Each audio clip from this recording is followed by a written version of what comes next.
Hello, I'm Bogey here with Tyler Forsyth, which should have been after his fight against Daniel Gonzales. However, that fight didn't happen. What did he get an injury? Is that correct? From what I was told, it was more like medical, that he came down with staph, but that was after he had asked for a catch weight earlier in the week. So, my suspicion is he just, well, probably weight cut probably wasn't going good, and he wasn't looking to give up any money for missing weight, probably. And how was the training camp for this fight? My training camp went excellent. It was the longest camp I've put in so far in my pro career. It was a 9 week, solid 9 week camp. So we both knew about the fight well in advance. Um, I was pretty bummed out that he even like asked for a catch weight. It was very Yeah, unprofessional of him. But like I was just ready to go in there and handle business. I put in a lot of work, a ton of two-a-days for the first time in my pro career. So I was bummed out I didn't get to showcase this version of me, but we're gonna stay ready. Maybe something short notice will come along. exactly. And has there been any movement about a fight coming up since, or is you just waiting? They tried to find somebody on short notice, but nobody was gonna be able to get within 5 or so pounds of where I Yeah, was projected I was gonna be. So I just being a pro, it just that short notice. I just figured it was God's time and just don't fight. And right now, man, I'm just gonna let my body heal up. So maybe here in a couple months or so, we'll talk about booking something else. But right now, I've already put 4 fights under my belt this yeah. year. Uh, I think I deserve a little, my body deserves a little bit of a break. Exactly. I was gonna say you have been very busy this year, so you're just looking to have a wee bit of a break now. Yeah, so just a couple months to, let my body weight regulate back out, man. Put a little bit more focus on strengthening back up, building a little bit of muscle because I've been walking around a lot lighter than I'd like to be. Yeah, Just because I've been so active, like training camp to training camp, I really haven't been able to get back up to normal walk around weight comfortably. So yeah, I'm just gonna let my body kind of regulate back out, focus on building skills right now versus focusing on training for somebody. and do you like staying as active as you are? And do you go into the year thinking you're wanting 3 to 4 fights or have a target in mind? I do go into the year wanting to put at least 3 fights under my belt. Four, just depending on how healthy I walk out of them. Yeah, Being healthy is not always a guarantee. So I mean, sometimes three is even a stretch. I did go into a couple of fights this year with just lingering injuries, but it's right now. Being 27 years old, I need to get the pro experience. Build my resume now, so that way I'm not still doing that like a little closer to my 30s. I would like to be knocking on the door of a big show here in a couple of years because of my activity level. exactly. And you are training with DeSoto Apex. How has that been for your development? It's been good. DeSoto Apex is more or less of like a new entity, but the gym that I started training with originally 5 years ago, the Brawlers Den, is just been absorbed. Yeah, You could say two gyms kind of merging into one, putting Pride aside and becoming a new entity itself. So that merger just allowed for more bodies, more training partners my size, and obviously more coaches, more skills being developed as well. Different schedule, a lot more active than I would say we were probably with the Brawlers Den, a lot more like MMA and somewhat yeah. like steady consistency with the training schedule and whatnot. And even though you weren't fighting, you were still there for your teammates. I know you had two teammates on that card, and you did officially went 1-on-1, but it looked like Dylan did win his fight. It just went the other way. How was it being there to support them? CFFC actually told me if I wanted to still tag along and I could come weigh in as the alternate for their title fight, with a 99% possibility I wasn't going to fight. So I did that. I still cut weight with Dylan and my buddy Frank. So I was there just right along with them as if I was going to fight, holding mitts for those guys and going on the runs in the mornings, doing the shakeouts with them. It was real good to be with them. I feel like we had a good boost having that many people on the team, like a morale boost, just all of us being able to lean on each other while we were there. Um, like you said, man, Dylan's fight, it really just depends on, I guess, how you look at it from a fan perspective or a judge perspective. The guy had a couple takedowns on him, but he wasn't doing any damage with Yeah, him. I mean, there was a couple times, where Dylan was like really messing him up from the bottom. Too, Dylan definitely had the damage and the cage control, but I believe the control time from the other guy, leaned a lot towards where the decision went. After the fight, the higher ups at CFFC actually, came and told them that they were really proud of him, that they want to have him back. So I told him to take the good with the bad, even yeah, though that we dropped the fight, and he has to walk around with that loss for a couple days and it's going to sting, that there's still positives that come from it. He left a good taste in the fans' mouth and the higher ups at CFFC. exactly. And at least now he does know he does have that fight coming up. He doesn't know the opponent, but he doesn't have to go searching for the fight. They will give him another one in the future. Yeah, and then he got to go a full 15 minutes too, so that's Yeah. always great to have that under his belt. And like you were saying, you did weigh in as the alternate for the title fight. Because you did make weight, did you still get at least show money for showing up? No, no, sir, but they took care of me. They took care of me. It was more or less showing those guys that I'm professional. That Yeah, I'm not looking for the easy fights. Like that. Both of those guys that were fighting that title fight, they've got some real good wins under their belt. They've got good resumes, and I was there. I was ready to step in on a moment's notice if needed. I made weight for like a professional, so.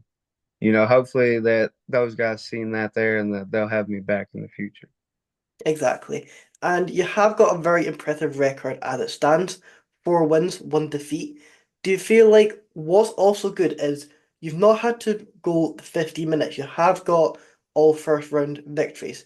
So you've not got a lot of tape out there for your opponents to see. Yes, that's I try not to necessarily just go in there and focus on getting them out of there fast, or anything like that. It's just kind of how it's happened. I always prepare for a good 15-minute fight.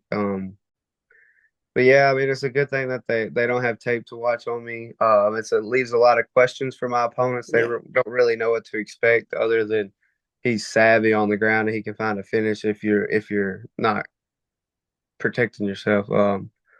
So like there's good and bad things you can say from that because they could always say, oh well, if we get him out of the first round, he's gonna be gassed, but he's not gonna have cardio, or like I said, it leaves a lot of questions. But hey, man, I'm here to answer them. So whenever they want to get me back in there, I'm ready. exactly. And do you feel like you are just missing that? You're wanting that 15-minute fight just so you can see how your cardio is? I know how it is. But yeah, I would be lying if I didn't say I'm kind of wanting a real challenge coming up soon.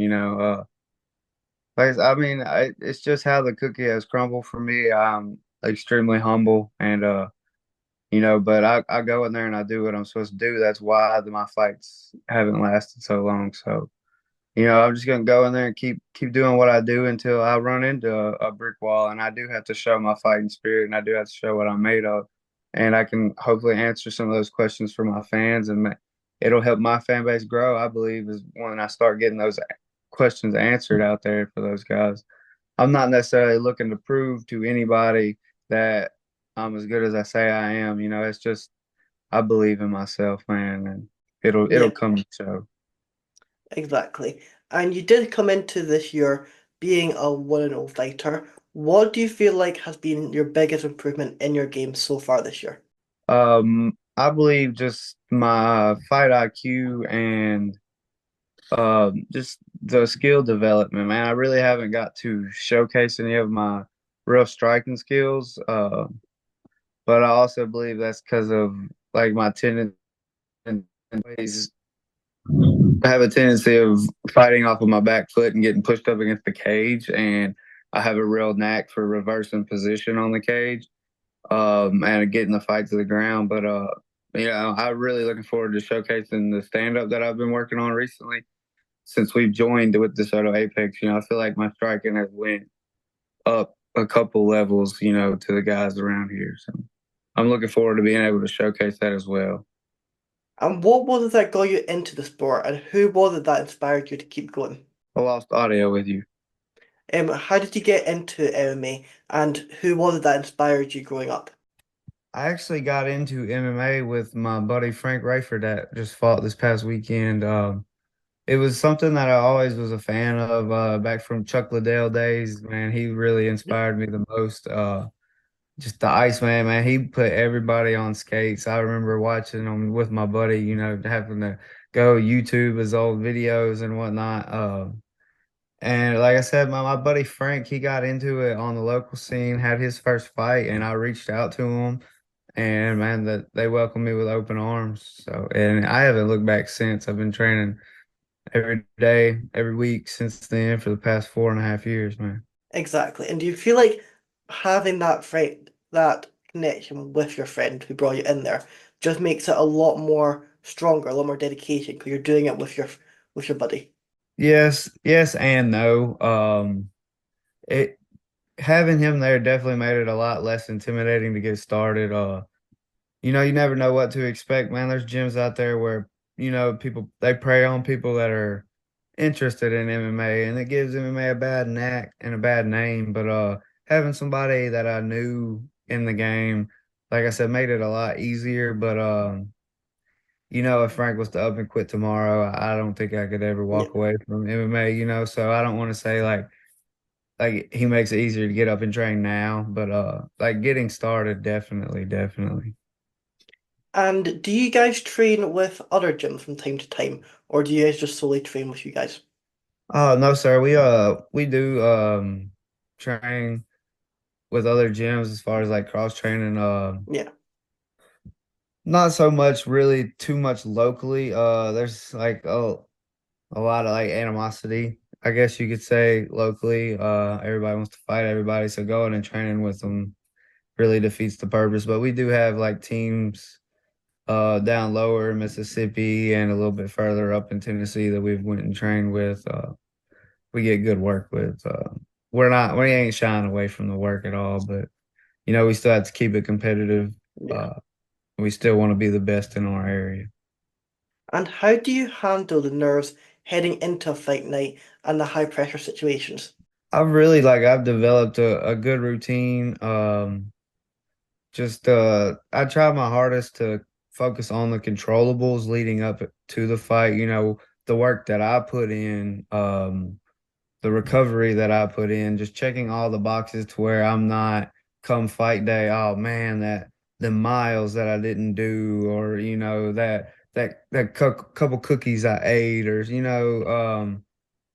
I just like I control the controllables leading up to the fight, and then fight day, like I have a schedule from like first thing in the morning, I go eat breakfast with a select group from the Yeah. team and a few family members, and we all boost morale, pray for, health coming out of the fight.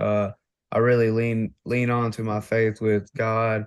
I know that He puts me in the position for these fights for an opportunity for what I pray to, what I ask Him for, and so I trusted Him in that, and from getting massages a couple hours before the fight to my last meal, man, I just try to keep it all the same. I even like before I knew my flight was canceled, I like spent the extra money to fly my wife up to North Dakota because like I've never went through a weight cut without the woman, and I just wanted her there for my own personal comfort, Yeah. just so I could like just another make it. me, all focused on me. I try to tailor. I'm really selfish and try to tailor to myself come fight week, especially and fight day. Well, that sounds great, and I know you'll be able to get another fight whenever you want it and be able to show the world your talent once again. Thank you for coming on today. That was great. I'll let you have the final word. Is there anything else you're wanting to add or anyone you're wanting to shout out? I'd like to shout out a couple of my sponsors since I didn't get to fight. The Bearded Apocalypse Group, they were my main sponsor for this camp. They really funded a lot of my training costs.